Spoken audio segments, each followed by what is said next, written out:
Alright guys, so a couple of weeks ago I ended up picking up one of the new steel bezel G-Shock squares, and my first thought with the watch was this is going to be a nice affordable alternative to the full metal square, and it kind of is, although it's a very stripped down alternative to it with not nearly the features of the full metal.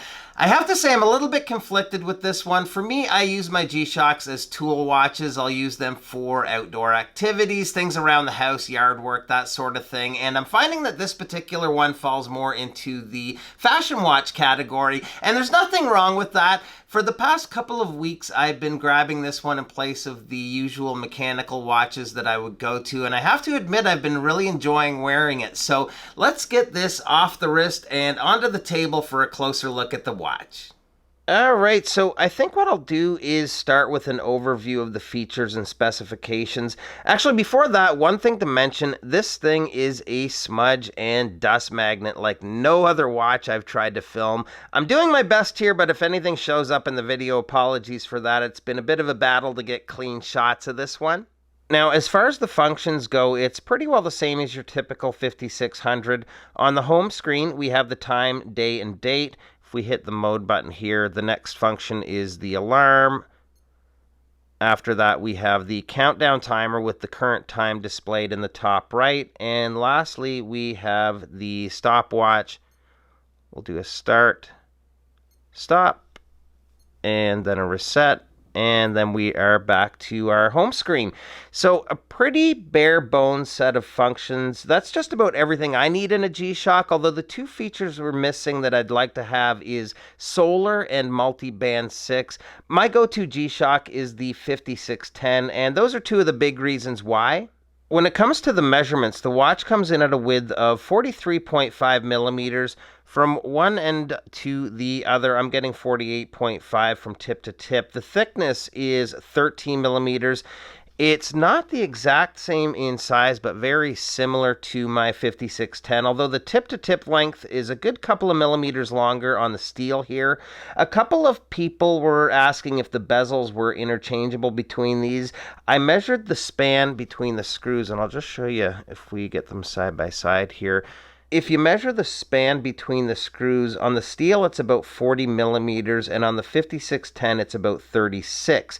You can probably see the difference from this angle. Even the button size and spacing is quite different. On the underside of the case, you can see along the edges that the inner case is made with resin. Having that versus a full steel case makes it a lot lighter compared to the full metal squares. The strap has quick release spring bars, although I still need a spring bar tool to remove them.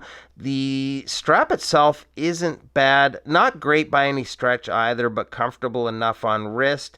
The overall case finish, and I wish I had one for comparison's sake here, but I'd say it's very comparable to the full metal squares.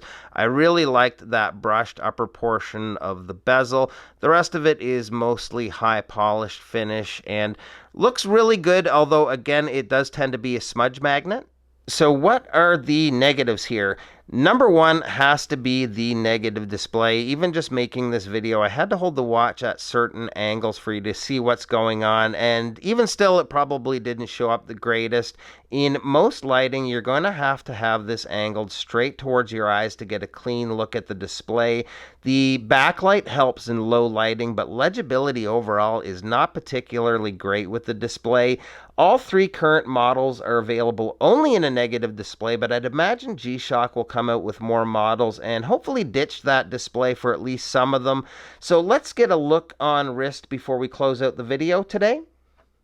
And here it is, and as much as I've enjoyed this watch, and I still do even with the negative display, but at the prices of these being around $180, I'm feeling the 5610 would be the option I'd go for. It's about half the price, and if I had to pick between the two, it would probably be that one. It's a cool watch, but I feel like the novelty will wear off eventually. I like the idea of the steel square look, but I'd rather save up for a full metal with the positive display and the extra features and functions that come with it. So anybody want to buy a gently used GM5600?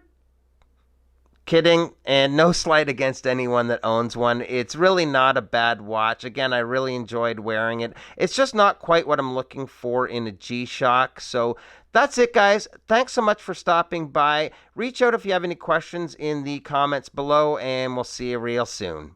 Bye-bye.